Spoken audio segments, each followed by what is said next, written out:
Libertarian Planet. My name is Wyatt Vaught, and I am the chairman of the Montana Libertarian Party, as well as a candidate for City Council in Ward 3 in the election 2 weeks from today. Well, let me tell you a little bit about our show. This is going to be a show where we can educate the public about what it is to be a libertarian and what that means. The name of the show is somewhat unusual, I know. Fear of the Libertarian Planet refers generally to the fact that since these are ideas many people are not familiar with, oftentimes they're kind of afraid of them. They don't know exactly what they stand for. And also it's a parody of a Public Enemy album called Fear of a Black Planet. But anyway, for our inaugural show, we're very lucky. We have an honored guest in the studio tonight. His name is Joseph Knight, and he is the field organizer for the Libertarian Party. He travels around the country going to different college groups, helping them to organize, giving pep talks, general things like that. So he's going to do our show for tonight. So with no further ado, here is Mr. Joseph Knight. Thank you very much for being here. Thank you, Wyatt. It's a pleasure to be in Montana. Oh, great. I'll just sit on the sidelines. Okay, great. Well, we're going to talk in general terms tonight about the Libertarian Party and its philosophy. It's philosophy about government because, after all, we're a political party and government's what we're interested in. And I would like to start out by talking just a little bit about the role of government through history. Basically, through history, government has operated in one of three modes, and we've listed these three modes on one of our posters here under option number 1, option number 2, and option number 3. Could we focus on this first poster here? Option number 1, the minority governs the majority. And in fact, this is the mode that government has operated under throughout most of human history. Now, we weren't around when governments first started, but we do know that people first formed into organizations. They were clans or tribes. Very frequently, the leader of the tribe or the clan was the oldest and the wisest person in the tribe or clan. Also, just as frequently, it was the biggest, baddest bully in the clan. And sometimes the bully would get other bullies to help impose his rule on the members of the clan.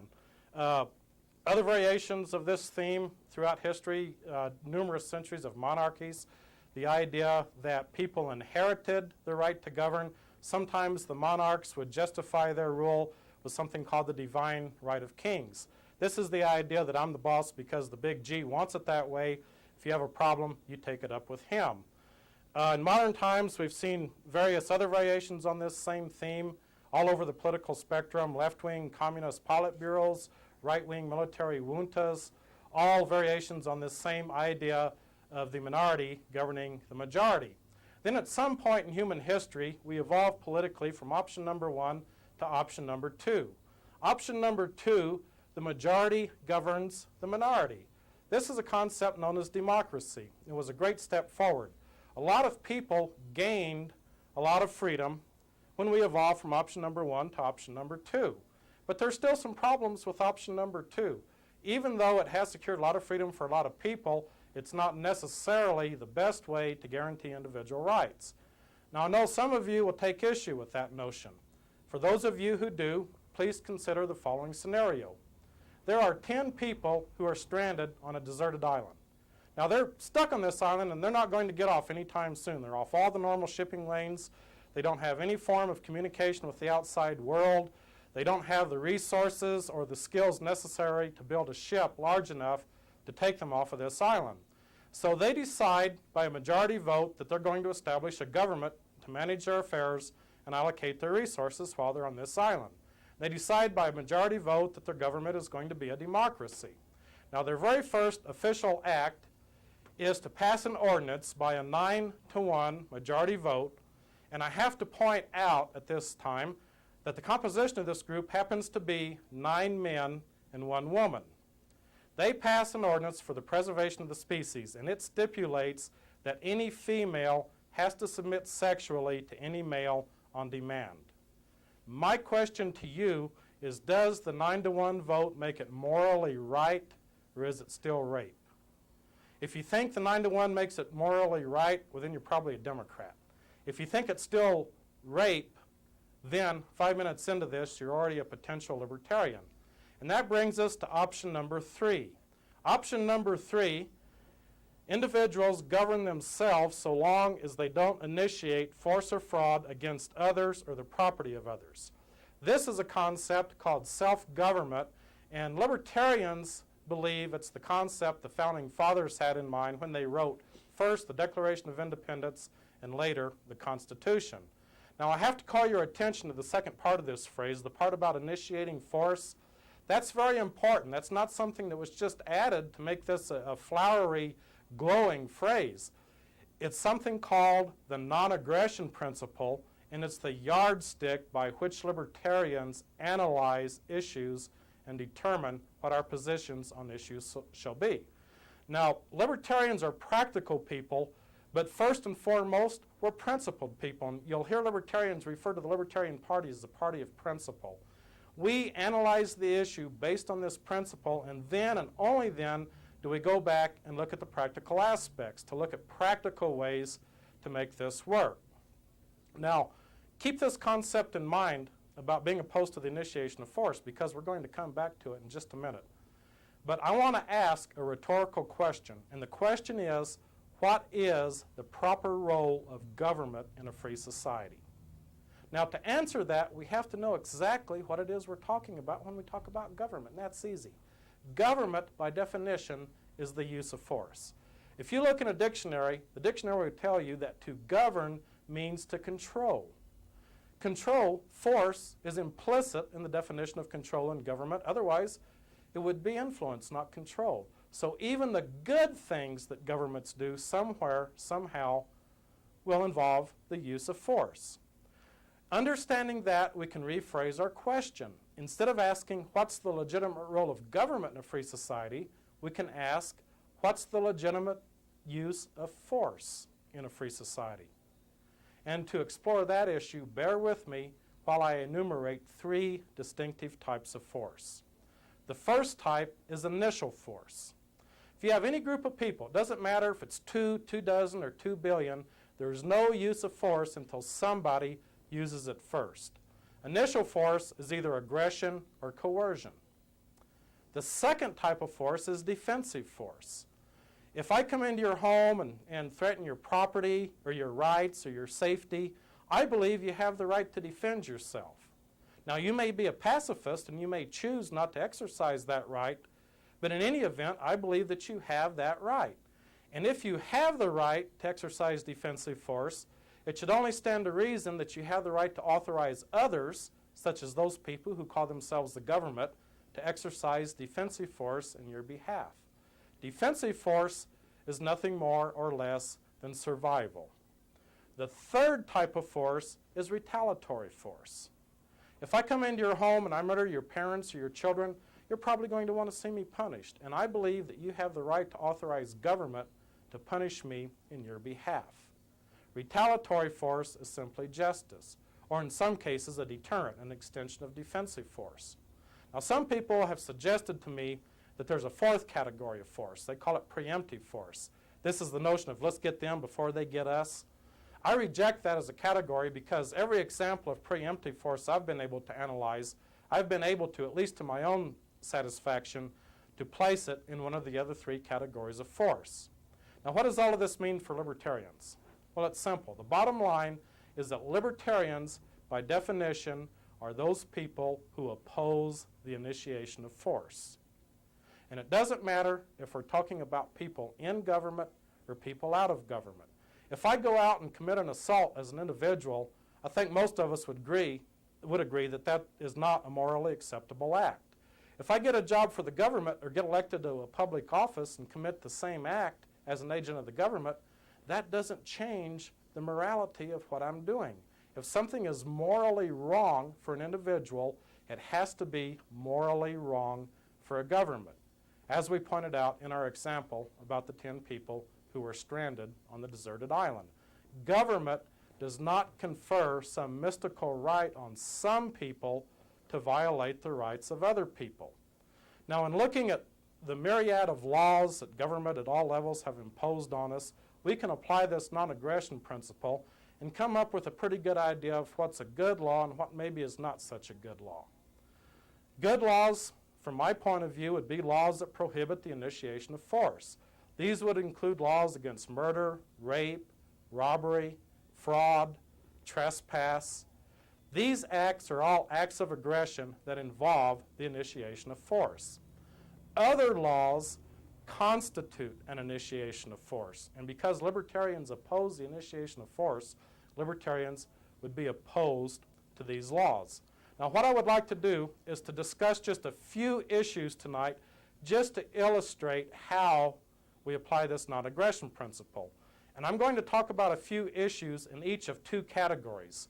The first category are free market issues, issues that deal with economic matters. And we normally think of economic matters as being matters or issues that involve property. The second category is what we call personal issues or civil liberties issues. And these are normally issues that involve lifestyle or civil liberties. Now, the reason that we're talking about issues in these two different categories is because in a few minutes we're going to use these categories to explain the differences, as we perceive them to be, between those of us who call ourselves libertarians and those people who would call themselves conservatives and those people who would call themselves liberals. Probably the issue, the economic issue that receives the most discussion in this country today is that of taxation. Now, libertarians are pretty generally opposed to taxation on principle. And the reason is what you're really saying when you say that we should finance something with tax money. Think about it. What you're really saying when you say that something should be funded with tax money is let's force everybody to pay for it, whether they want to or not, whether they're willing or not, and if they're unable or unwilling, let's send men with guns to their house to seize their property, lock them in a cage like an animal, and if they resist, kill them. Think about it. That's what you're really saying when you're saying that we must finance something with tax money. Libertarians think there's a better way. And what we're offering as an alternative to taxation in as many cases as we can possibly do this is privatization. In other words, taking as many of the services as we can that governments now provide and moving them from the government or the coercive sector of the economy into the private or the free sector of the economy. Several things will happen. First off, as a matter of principle, we won't be initiating force to provide the service anymore. Whenever government provides a service, they initiate force, either to fund the service through taxation, or in some cases to compel you to buy the service, or in other cases to prevent anybody else from providing the service, so that if you want it, you have to get it from government. In the free sector of the economy, where producers and consumers of a product or service are free to enter and leave the marketplace at will, it's a voluntary transaction. If you don't like the quality of the service being offered or the price, you simply go to another producer. You don't have that option most of the time when government provides the service. Not only that, as a practical matter, the service is generally provided more efficiently and more fairly and at a better price. Whenever you have a free market with producers and consumers of a product or a service free to enter and leave the marketplace at will, you have two dynamic factors at work: competition and the profit motive. And when people are allowed to deal with each other as free traders without the initiation of force, and these factors come into play, there is a tendency to exert an upward pressure on the quality of the product or service and a downward pressure on the price of the product or service. Another issue in the economic realm that we might want to touch on for just a minute, because it's such a hot issue these days, is that of free trade. A lot of fear tactics are being used to knock down a free trade proposal that is constantly on the table. That's the North American Free Trade Agreement. When people are left alone to deal with each other as free traders, it shouldn't matter if they live in the same city, in different cities, in different states, or on different sides of imaginary lines called borders put down by politicians. When people are allowed to deal with each other as free traders, in the long run, everybody is better off. They're dealing with each other as free traders without the initiation of force. As a practical matter, we've expanded our economic base. Right now, the trade agreement that's pending with Mexico would greatly benefit this country. The tariffs, the restrictions placed on American products going into Mexico are much, much higher than the tariffs and the restrictions placed on Mexican products coming into this country. So we will actually gain. As we develop this new market, as we expand our market for exports, thousands of new jobs will be created. It's estimated that as many as 200,000 new jobs will be created as a direct result of expanding our market beyond the Mexican border. Now, some people would have you believe that we will lose jobs because some companies might flee to Mexico. And that's very, very possible. And quite frankly, a lot of companies are fleeing this country now. And the reason is our government, our politicians and bureaucrats are making it increasingly difficult for companies to do business in this country. With higher and higher taxes and greater and more penetrating laws regulating the way they can do business, you can't blame them for wanting a freer environment to produce their product or offer their service. So the way to keep those jobs here is not to initiate force to tell the rest of us who we can trade with, but to initiate less force so that these producers can offer their products and services in a free market. Well, let's go over and talk about some of the civil liberties issues for a minute. Civil liberties issues are normally thought of as issues that deal with lifestyle, even though some of these issues will typically deal with property as well. And libertarians like to point out that the ownership and use of honestly acquired property is not in and of itself an aggressive act. If I own a fully automatic AK-47 and I go down to the schoolyard and murder a bunch of kids, it's the murder that's the act of aggression, the initiation of force, not the ownership of the AK-47. Murder should be prohibited regardless of the weapon used. Jack the Ripper used a knife. The Hillside Strangler used rope. And this fellow Gacy up in Chicago used his bare hands.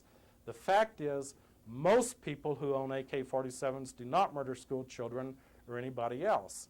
If I own a marijuana patch in my backyard and I smoke a bunch of dope and go out and steal to buy more drugs, it's the theft that's the initiation of force, not smoking the dope. And theft is an act of aggression that ought to be prohibited regardless of what you use the loot for. Doesn't matter if you use the stolen money to buy drugs or to feed the poor or to plant wildflowers up and down the highway. If somebody takes your property without your permission, that's theft and it's an initiation of force. The fact is, most people who have marijuana patches in their backyard do not go out and steal to buy more drugs. If somebody watches a sexually explicit film and after watching that film they go out and they commit a sexual assault against a little girl, it's that sexual assault that's the initiation of force, not watching the film. And it doesn't matter if the perpetrator watched an X-rated skin flick or a Walt Disney cartoon. Sexual assault ought to be against the law. And the fact is, most people who watch erotic movies do not go out and molest little girls or anybody else. Part of the problem goes way back in history. Sometimes criminals used to have to answer to the church for their acts of aggression or their sin or their blasphemy or whatever.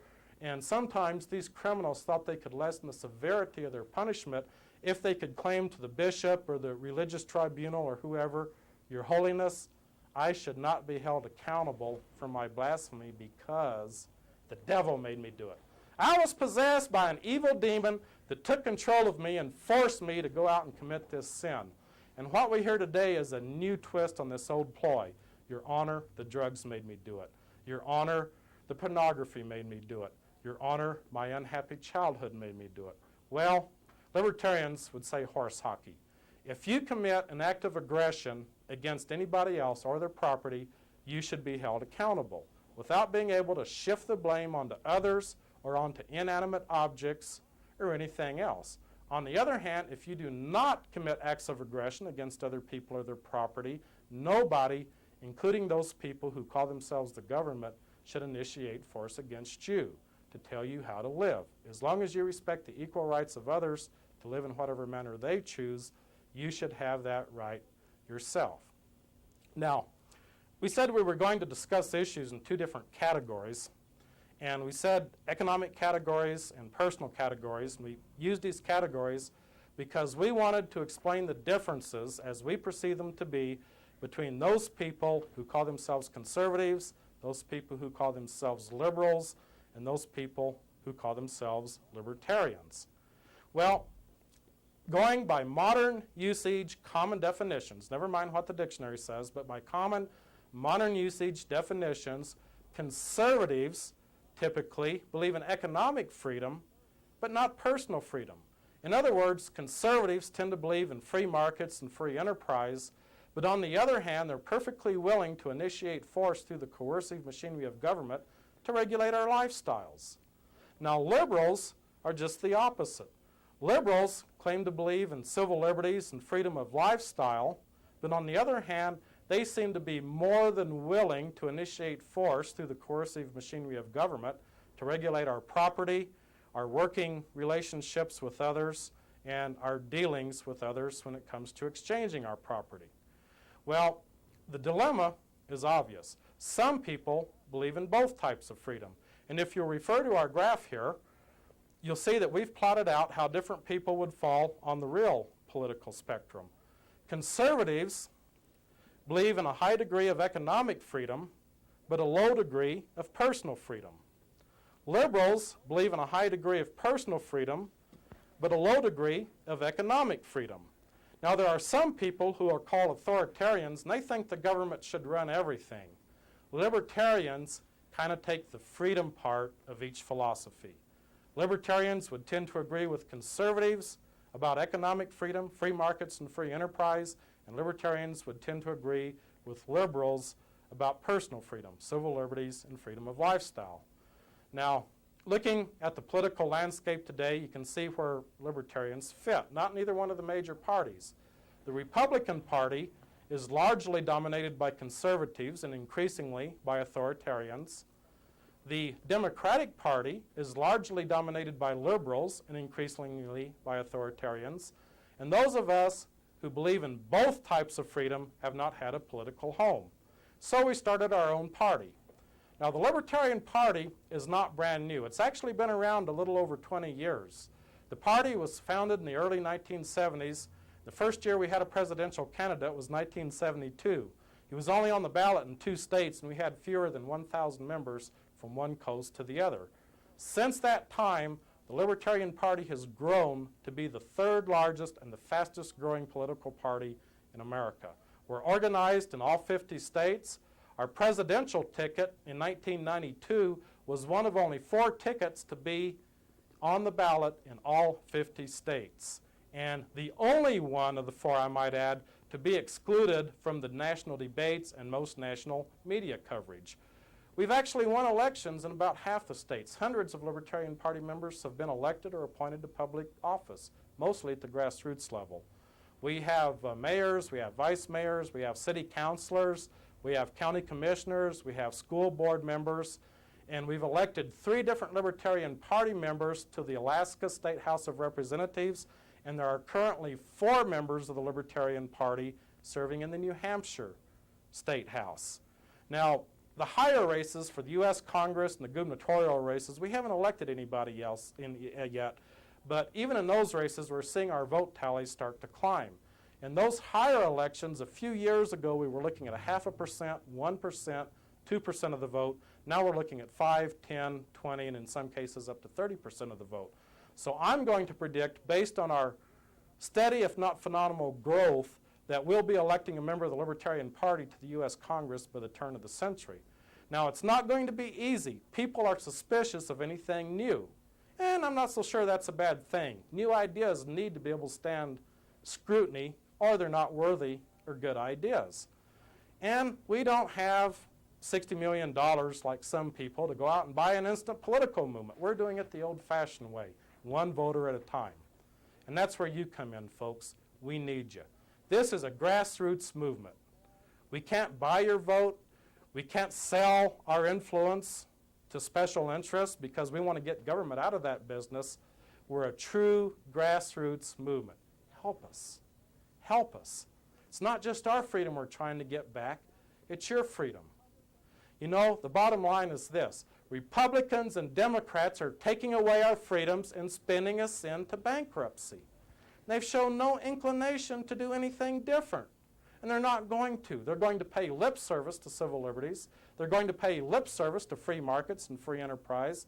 But 4 years later, taxes are going to be a little higher. Government meddling is going to be a little bit higher. Erosion of the Bill of Rights will have gone a little bit further down the road. They will have taken away a little bit more of our liberties. Help the Libertarian Party reverse the trend and get our freedom back. Call the 800 number, 1-800-682-1776 for more information about the Libertarian Party, or contact your local Libertarian Party. They'll be glad to send you some information.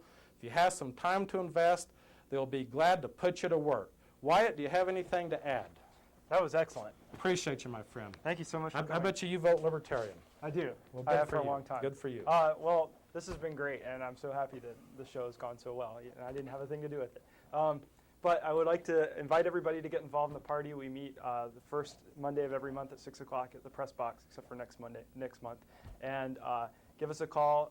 Mike, if you put up the phone numbers at the end, and we'll find something for you to do. Please, there's so much work to do. So thank you very much for watching. 1-800-682-1776. That's a phone number. Give us a call. Won't cost you anything. And we get It's your not name for and free, number. but we'll pay for it. We get your name and address, and you get a little packet from us. And we have a new newsletter. Hey, what's up now? Brother, what's up? This is a groovy party, man. I can dig it. Solid. Right on. What's up? Hey, man, what's your name?